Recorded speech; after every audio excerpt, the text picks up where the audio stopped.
नमस्ते हजुरहरूलाई स्वागत छ मेरो च्यानलमा। आज मैले गुलियो र पिरो लप्सीको अचारको रेसिपी लिएर आएको छु। अब लप्सी मैले 1 केजी लिएको छु। अब म यो लप्सीलाई चाहिँ उसिन्न गइरहेको छु। उसिन्नको लागि चाहिँ लप्सी चाहिँ म प्रेसरमा हाल्दैछु। 1 केजी लप्सी लिएको छु।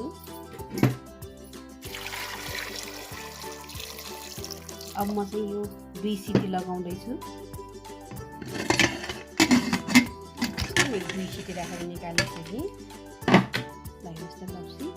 अब म यो सबै भोक्रो निकालेर चाहिँ हजुरहरूलाई चाहिँ यो लप्सीको अचार बनाएर देखाउँछु। हेर्नुहोस् त मैले भोक्रो निकालेर ल्याइसकेँ। अब म चाहिँ यो लप्सीको अचारको लागि सामग्रीहरू चाहिँ म देखाउँदैछु।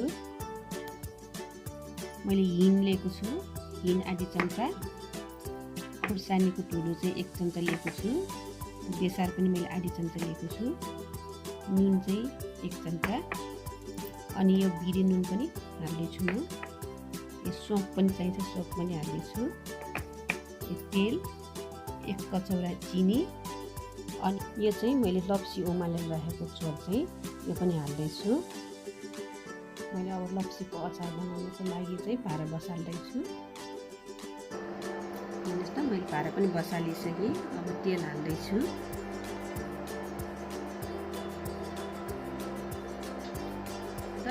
तेल पनि तात्यो। मैले अब बेसार राख्दैछु। अब सौँफ पनि हालिदिनु होला।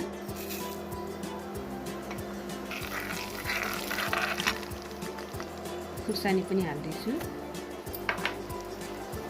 यो हिङ, नुन, यो चाहिँ भिडे नुन हालेर यसरी मजाले चलाउनु होला।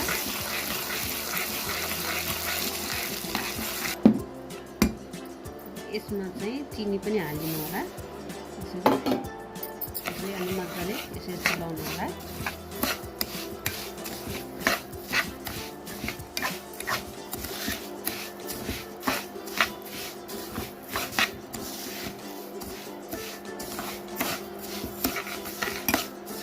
अब यसमा चाहिँ यो लप्सीको झोल पनि यो हालिदिनु होला।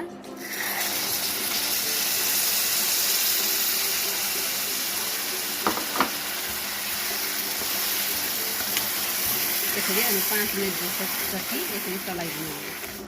ल हेर्नुहोस् त बाक्लो हुँदै आइरहेछ।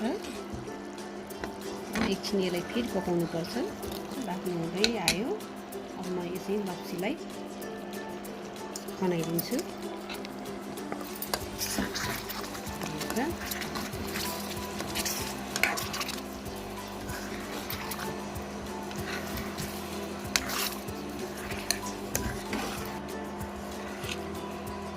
पानीलाई चाहिँ म अब सबै सुकाउँछु। यो झोललाई चाहिँ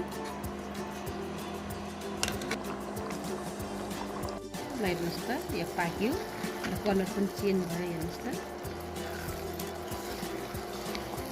गुलियो र पिरो हुन्छ यो।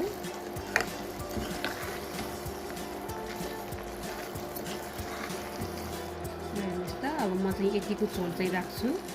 म ग्यास निभाउँदैछु। यो तयार भयो। हजुरहरूलाई मनपर्छ भने चाहिँ यो अलि चिसो भयो कि म सल्ट गरेर चाहिँ देखाउँछु। हेर्नुहोस् त मैले सल्ट गरेर पनि देखाइसकेँ। यो सबै लप्सीको चाहिँ यतिको निस्केको छ।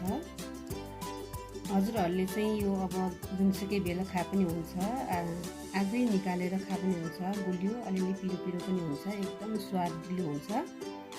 हजुरहरूलाई चाहिँ मैले बनाएको रेसिपी मनपर्छ भने हजुरहरूले पनि यस्तै गरेर बनाएर खानु होला। हजुरहरूलाई मेरो भिडियो मन परेन लाइक, कमेन्ट, सेयर, सब्सक्राइब गर्न नभुल्नु होला। धन्यवाद।